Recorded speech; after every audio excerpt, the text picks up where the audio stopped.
स्वागत है आप सभी का गायत्री पीजी कॉलेज सांचौर की ऑनलाइन क्लासेस में। आज हम बात करेंगे सेल मेम्ब्रेन कोशिका झिल्ली की संरचना से संबंधित डेविसन डैनियली के मॉडल की।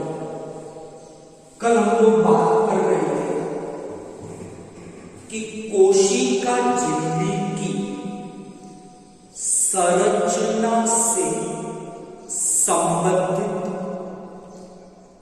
अलग अलग मॉडल अलग अलग वैज्ञानिकों के द्वारा दिए गए। कल के लेक्चर में हम लोगों ने बात की थी लिपिड लीफलेट मॉडल की, और जो मॉडल गॉर्टर और ग्रैंडल के द्वारा दिया गया था। उस मॉडल में कल हम लोग बात कर रहे थे कि जो लिपिड लीफलेट मॉडल है वो केवल और केवल कोशिका झिल्ली में लिपिड की व्यवस्था को ही समझाता है, जबकि कोशिका झिल्ली की संरचना में कार्बोहाइड्रेट भी है, प्रोटीन भी है और लिपिड भी है। तो जो लिपिड लीफलेट मॉडल है वो ये नहीं समझा पाया कि कोशिका झिल्ली में प्रोटीन की क्या व्यवस्था है, वो लिपिड के साथ किस प्रकार जुड़े हुए हैं। तो ऐसा प्रयास सबसे पहले डैनियल और डेविसन इन दो वैज्ञानिकों के द्वारा किया गया।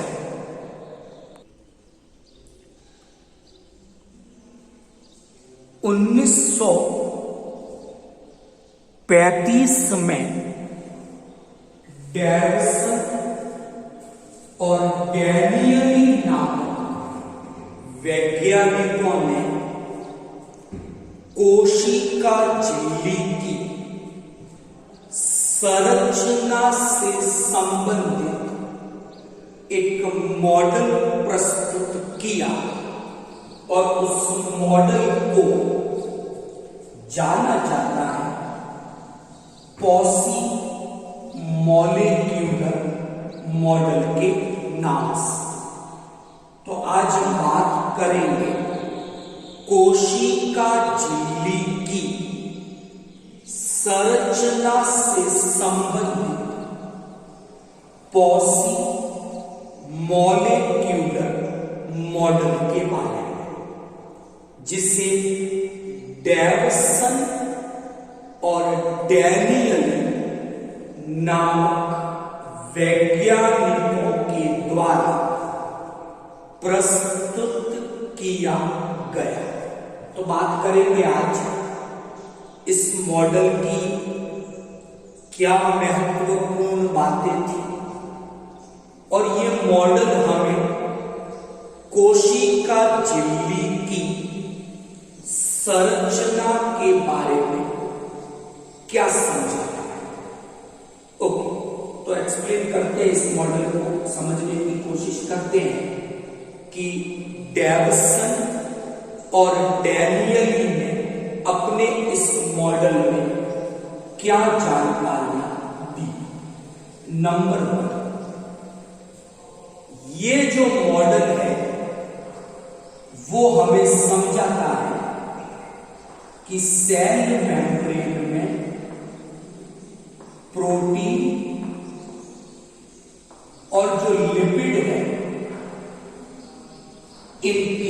अरेंजमेंट के बारे में, कि कोशिका झिल्ली की संरचना में प्रोटीन की क्या व्यवस्था है और लिपिड की क्या व्यवस्था है।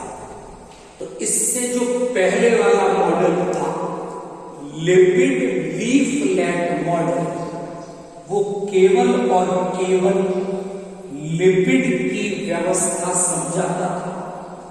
डेवसन और डैनियल का मॉडल प्रोटीन और लिपिड दोनों के अरेंजमेंट को, दोनों की व्यवस्था को कोशिका झिल्ली में समझाता है।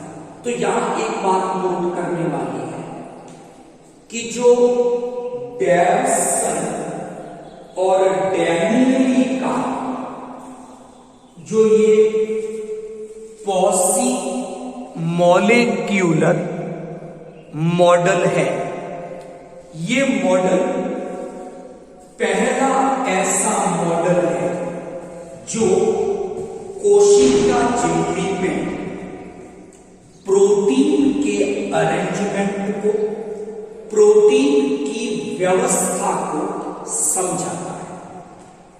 यहां तक ठीक। तो एक बात नोट की हमने कि ये जो मॉडल है वो हमें इंफॉर्मेशन अवेलेबल करवाएगा सेल मेम्ब्रेन में प्रोटीन की क्या व्यवस्था है और सेल मेम्ब्रेन में लिपिड की क्या व्यवस्था है। ओके, अगली बात, डेवसन और डैनियल ने क्या बताया कि सेल मेम्ब्रेन की जब हम स्ट्रक्चर को देखें तो वहां पर लिपिड की बाइलेयर प्रेजेंट है। डायग्राम से अगर हम समझने की कोशिश करें, एक आरेख बनाने की कोशिश की है हमने यहां पर।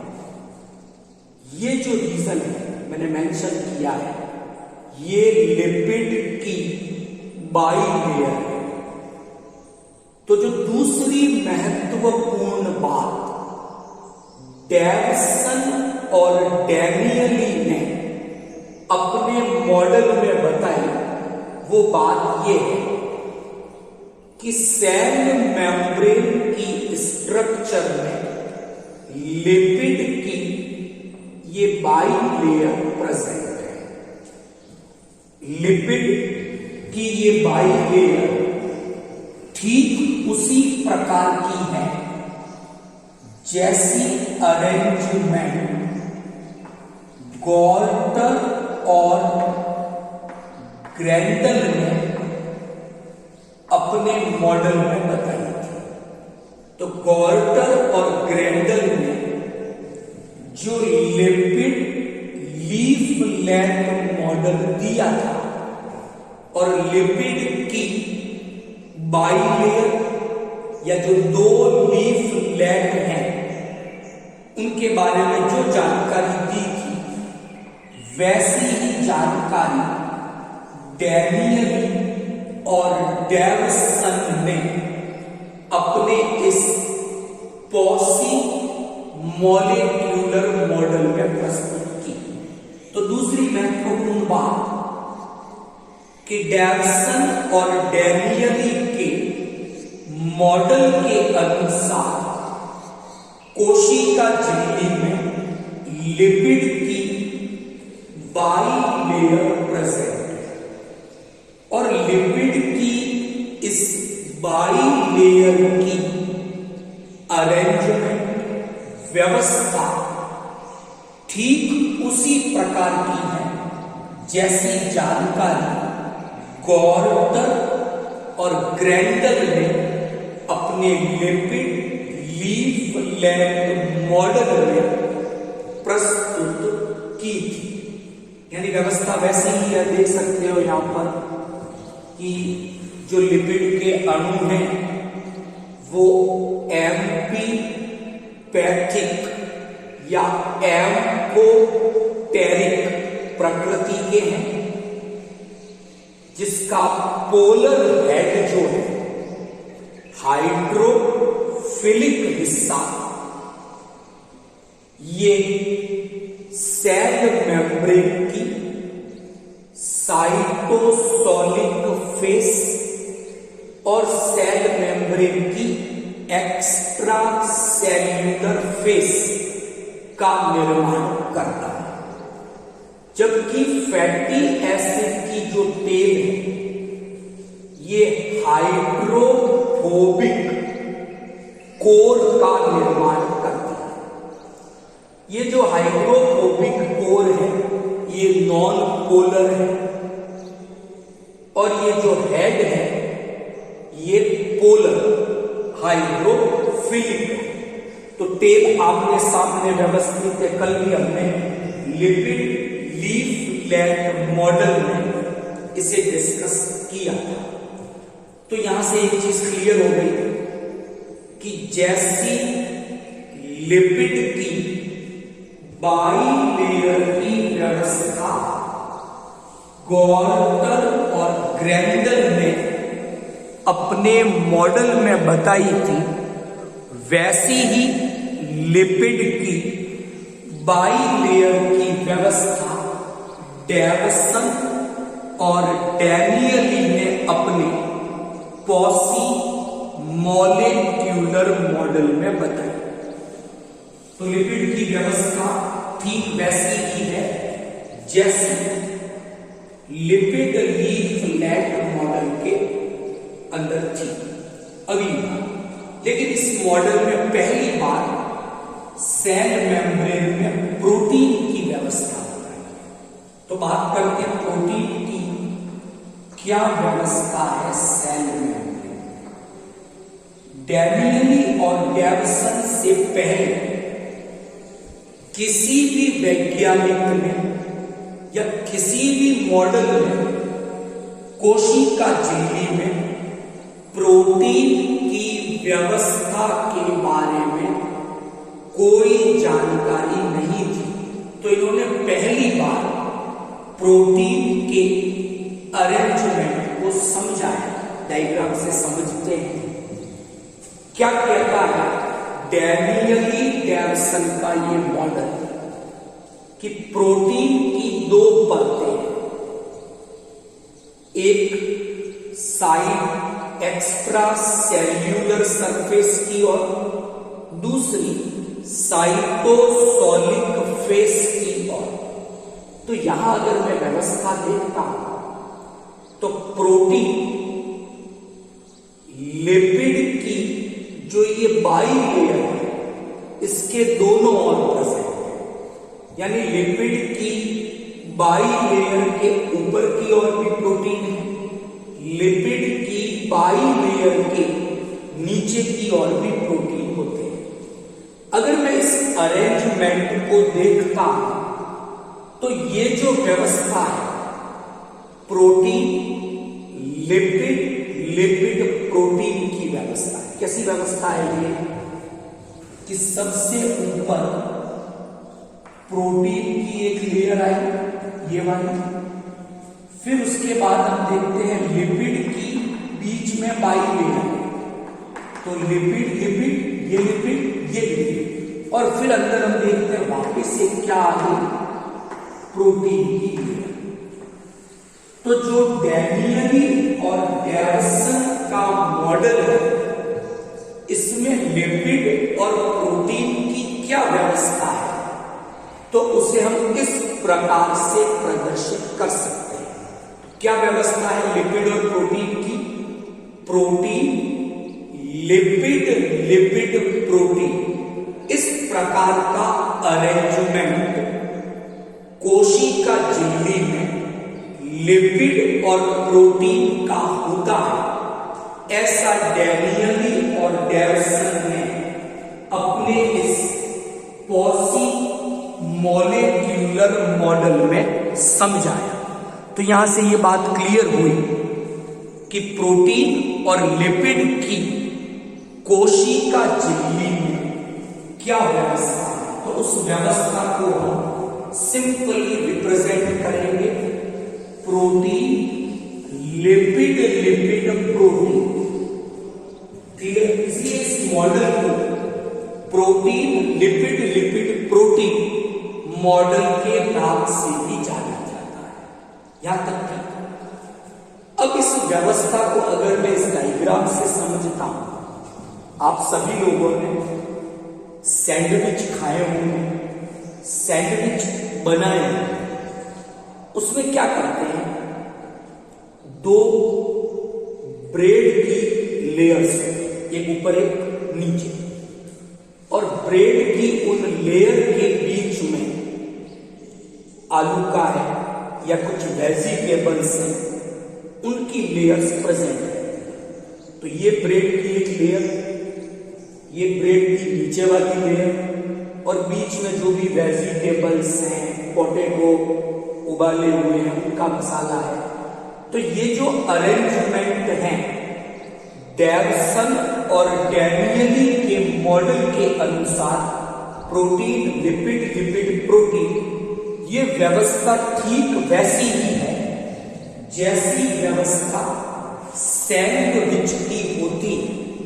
और इसलिए इस पॉसी मॉलिक्यूलर मॉडल पॉपुलरली प्रचलित रूप से सैंडविच मॉडल के नाम से जाना जाता है। यहां तक ठीक है। तो कुछ बातें हमने डिस्कस की, यहां पर 4 पॉइंट थे इस मॉडल के। अब मैं बात करता हूं इस मॉडल के ड्रॉबैक्स क्या है, कमियां क्या है। तो यहां पहली कमी हमें क्या दिखती है कि इस मॉडल में कार्बोहाइड्रेट जो कि कोशिका झिल्ली का तीसरा कंपोनेंट है, उसकी व्यवस्था के बारे में कोई जानकारी नहीं है। Is that clear? तो कार्बोहाइड्रेट की क्या व्यवस्था है, किस प्रकार का उसका अरेंजमेंट है, इस मॉडल में उसके बारे में कोई जानकारी नहीं। पहली कमी होगी कि कार्बोहाइड्रेट की क्या अरेंजमेंट है, ये पता नहीं चलता है। दूसरा कि प्रोटीन जो डैनियली डेवसन का मॉडल बताता है कि जो प्रोटीन कोशिका झिल्ली में है वो ग्लोब्यूलर प्रोटीन है, जबकि आगे के कुछ मॉडल में हम देखते हैं कि प्रोटीन तो फाइब्रस भी हो सकता है, जरूरी नहीं ग्लोब्यूलर हो। तो प्रोटीन की प्रकृति किस प्रकार की है वो इस मॉडल में क्लियर स्पष्ट नहीं।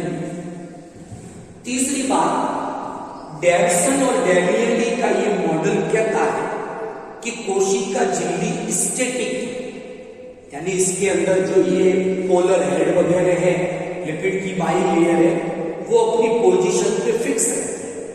जबकि हम आगे दूसरे मॉडल पढ़ेंगे तो वहां पता चलता है कि कोशिका झिल्ली तो डायनेमिक है और इसीलिए ट्रांसपोर्ट परिवहन की क्रिया होती है। ये भी इस मॉडल की एक कमी है। तो इस मॉडल की ये 2 महत्वपूर्ण कमियां थी और इन्हीं को देखते हुए हम कल नेक्स्ट मॉडल के बारे में डिस्कस करेंगे जो कुछ कमियों को फिर पूरा करने का प्रयास करेगा। तो आज हमने बात की कोशिका झिल्ली प्लाज्मा मेम्ब्रेन की स्ट्रक्चर से संबंधित सेकंड मॉडल। इस मॉडल को अलग अलग नामों से जाना जाता है। डेवसन और डैनियली ने अपने इस मॉडल को नाम दिया था पॉसी मॉलिक्यूलर मॉडल। इसमें जो व्यवस्था है प्रोटीन और लिपिड की, उसके आधार पर इस मॉडल को protein lipid lipid protein model के नाम से भी जाना जाता है। और डायग्राम से जब हम इस अरेंजमेंट को देखते हैं तो ये अरेंजमेंट सैंडविच के जैसा है, इसलिए इसे सैंडविच मॉडल के नाम से भी जाना जाता है। तो कुछ बातें हमने डिस्कस की। ये मॉडल पढ़ना इसलिए भी इंपॉर्टेंट है कि जो कोशिका झिल्ली का मोस्ट एक्सेप्टेड मॉडल है, जो सिंगर और निकोलसन ने दिया था, तरल मोजेट मॉडल, फ्लूइड मोजेट मॉडल, वो मॉडल इसी डेवसन और डैनियली के मॉडल पर आधारित था। तो उस दृष्टि से भी ये मॉडल इंपॉर्टेंट है, पढ़ना आवश्यक है। आई होप आज का जो अपना ये टॉपिक था आप लोगों को समझ में आ गया होगा। कल हम एक नए मॉडल के साथ फिर बात करेंगे। वीडियो को ज्यादा से ज्यादा लाइक और शेयर करें और कमेंट बॉक्स में अपने कमेंट दें। Thank you all of you.